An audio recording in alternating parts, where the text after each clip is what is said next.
professor Milton Vargas foi sempre uma figura ímpar na engenharia brasileira. Ele, que tinha um doutoramento estrangeiro especializado em mecânica dos solos e fundações, ele orientou os novos engenheiros, aqueles que estavam começando, a terem a responsabilidade que têm em relação à mecânica dos solos e fundações, como hoje é.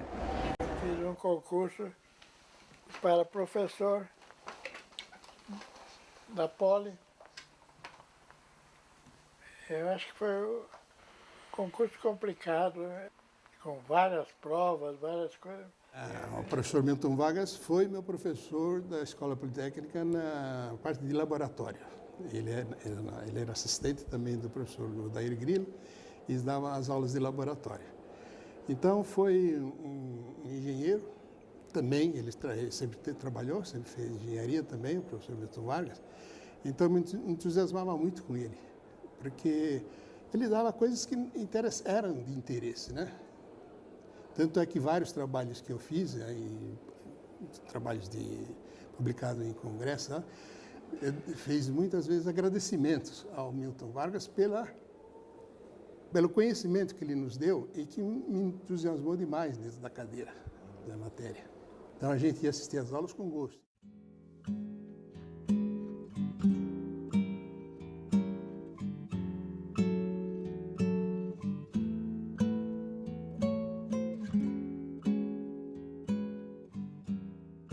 Milton Vargas foi chefe da seção de solos do IPT. Em 1948, inaugurou a prática de sondagens para obras de engenharia civil. Eu entrei no IPT justamente porque eu era aluno do curso de eletricidade e o IPT, na seção de geologia do IPT, fizeram uma equipe para geofísica, para determinar o terreno por meio de resistividade ou por meio de choques, de vibrações elétricas, vibrações sísmicas, né? Então, tinha esses dois métodos. O chefe da seção, que era o Grilo, o Odair Grilo, ele me deu a incumbência de fazer sondagens para verificar a natureza do terreno. Não existia no Brasil, não existia ainda essas sondagens para engenharia civil. Eram sondagens para mineração. E aí começou a prática de fazer sondagens para obras civis. O Brasil passou a ficar conhecido em solos tropicais, solos residuais, etc., e muito depois disso em solos não saturados, por causa desses trabalhos pioneiros do Milton Vargas. Muito bem, esses trabalhos eram trabalhos referidos também à estabilidade de encostas aqui da Serra do Mar, vamos dizer assim, entre os Santos, nas encostas de Santos, Cubatão, etc., que eram, vamos dizer assim, que teve muitos eventos de instabilidade, acidentes na década de 50, década de 60. E o Milton Vargas, então, foi um dos primeiros a estudar com muito, vamos dizer assim, detalhe técnico essas instabilidades. Veja o seguinte, nós temos aqui a Serra do Mar. E junto à Serra do Mar nós temos cidades importantes, Rio de Janeiro, temos São Paulo, temos Curitiba e tal. E de uma determinada época em diante, quando essa Serra do Mar começou a ser cortada pelas estradas, de Anchieta, a rodovia que vai para Petrópolis, o homem começou a violentar a natureza. E aí a natureza respondeu à altura. E o professor Milton Vargas foi então um dos primeiros, ou o primeiro, a se aprofundar no conhecimento, no comportamento desses solos. As sondagens no prédio da Companhia Paulista foram as primeiras. Depois ficou uma praxe de, quando estudava a fundação, começava com a sondagem.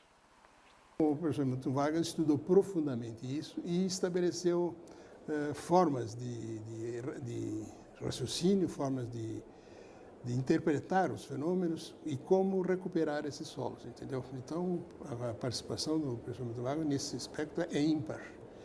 E ele também se tornou muito conhecido no mundo, porque ele sempre apresentou esses trabalhos em congressos internacionais e acabou sendo um dos grandes especialistas em solos tropicais.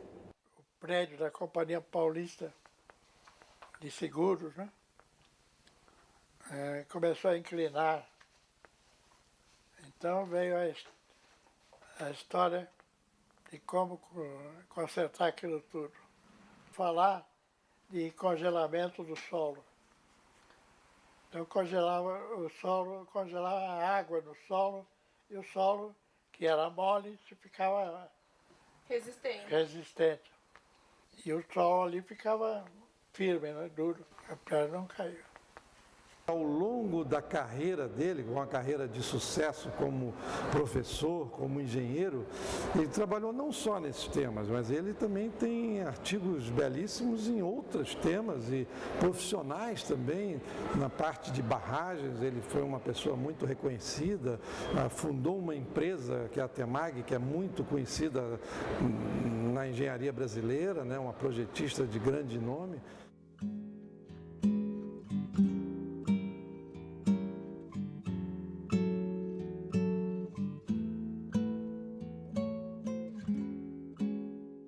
As barragens de Jupiá e da Solteira. Foi aí que a Temag surgiu. O Souza Dias, que era, nessa época, era o engenheiro-chefe da... Quem é que dirigia essas obras? A Celusa? A Celusa. Ele era o engenheiro-chefe da Celusa. Então, o Souza Dias quase que impôs ao IPT de formar uma equipe. Né? Eu me lembro de um almoço que tinha eu estava do lado do Casa Grande e tinha um sujeito na frente, um americano na frente, e eles estavam falando, né, um com o outro. O americano parece que achava muito esquisito isso de formar uma equipe de brasileiros. Esses brasileiros não tinham muita experiência anterior com obras. O Casagrande disse, eles não tinham muita experiência, mas era uma obra só, eles tinham que dar toda a atenção àquela outra obra. Se contratasse uma equipe americana, essa equipe americana tinha várias obras e não dava a mesma atenção. Uhum. E que então, como nós tínhamos uma obra só, nós tínhamos que dar muita atenção a ela. E assim começou. Nessa época, o trabalho de consulta que eu dei era principalmente para a COSIPA. Né? O exemplo dele continua até hoje, porque aos 90 e poucos anos ele continua indo trabalhar na Temag praticamente todos os dias, vai lá na Temag, procura se informar de alguma coisa, colaborar de alguma forma, ainda é, até para os próprios engenheiros da Temag, é um ícone também. Então isso é muito bonito. A gente vê essa, vamos dizer, essa carreira tão longa e tão, vamos dizer, bem sucedida.